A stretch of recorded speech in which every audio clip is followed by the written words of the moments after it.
Hello, everyone. I'm Kevin Hensel. Thank you for joining us. And today we are talking to State Representative Matt Smith. Thanks for joining us as well. Great to be with you.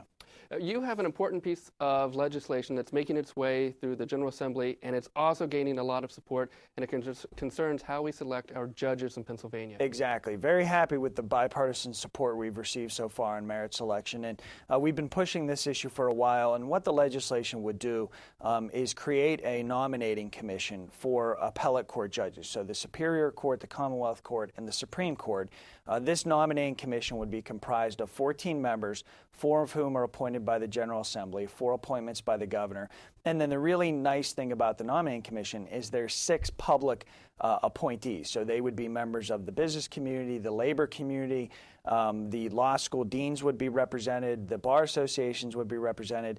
This panel would then provide a list of recommendations of individuals to the governor for appointment to the appellate courts. And as you said, Kevin, there's been tremendous support for this proposal so far. And we're actually announcing a new polling results today with Governor Rendell, former Governor Tom Ridge, former Governor Mark Schweiker, and former Governor Dick Thornburgh, all of whom support my merit selection proposal. And the public polling has demonstrated that the public, number one, is very concerned about the state of the judicial system in Pennsylvania. I think 3 out of 4 respondents believe that campaign contributions influence judicial decision-making. Almost 3/4 of the respondents don't believe that the most qualified candidate wins the judicial election, and 94% of the public wants to make the determination themselves as to whether to go from the elected system we have now to merit selection system, because at the end of the day, the public will be the sort of the body that decides whether to make this change to merit selection, because we have to pass it in 2 successive legislative sessions, and then it's put up for a vote or referendum. So at the end of the day, I think the key thing that we have to do from the General Assembly standpoint is give the public that option of being able to make the determination to switch from statewide elected process for judges to the merit selection process. Well, I would imagine for a lot of citizens, there's a concern that when an election comes up and you're selecting someone who is this influential in Pennsylvania, but you don't really know about them until you see campaign commercials, and that's not necessarily the best way to pick a judge. I think that's right, and I saw one of the results, I think, of the poll was that something like 70% of the respondents who voted in the last statewide election didn't have enough information or didn't have much information on the candidates. So at the end of the day, we have citizens going out to vote on statewide positions on which they have very little information, and that came through in the polling.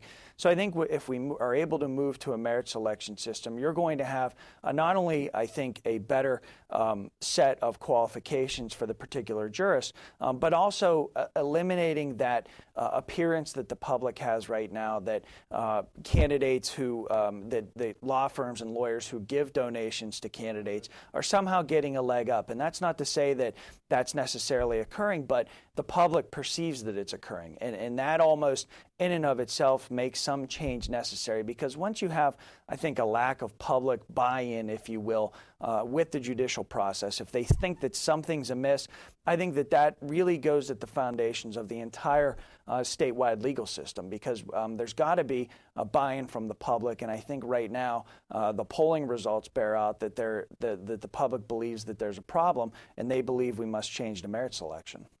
Well, I think it's interesting the support that you've been able to generate for this legislation, not only from the governor, but the 3 former governors. A group of this magnitude, household names in the legal world, don't normally come together behind an issue like this. Yeah, and I think that's the great thing. I mean, we live obviously in a very politically polarized world right now, and there are few issues that can bring together a broad spectrum of political philosophy. So we have Governor Ridge, Governor Thornburgh, Governor Schweiker, 3 Republicans, Governor Rendell. I'm supporting it obviously on the House side and as a Democrat. Senator Jane Earl is supporting it on the Senate side as a Republican. So there's tremendous bipartisan support for this, and you see it through the polling results. There's tremendous support among the public for this particular proposal. Well, if anybody watching this wants to support the legislation, wants to have their voice heard, what do you recommend they do? I would say contact your state senators and state representatives, or contact my office through my website or through the telephone number. We can get that information out to people, and I think the groundswell that we've seen from the public will be really helpful at moving this legislation. All right. Well, thanks for joining us and updating everyone on your merit selection legislation. You can learn more at www.pahouse.com/msmith. Thanks for watching.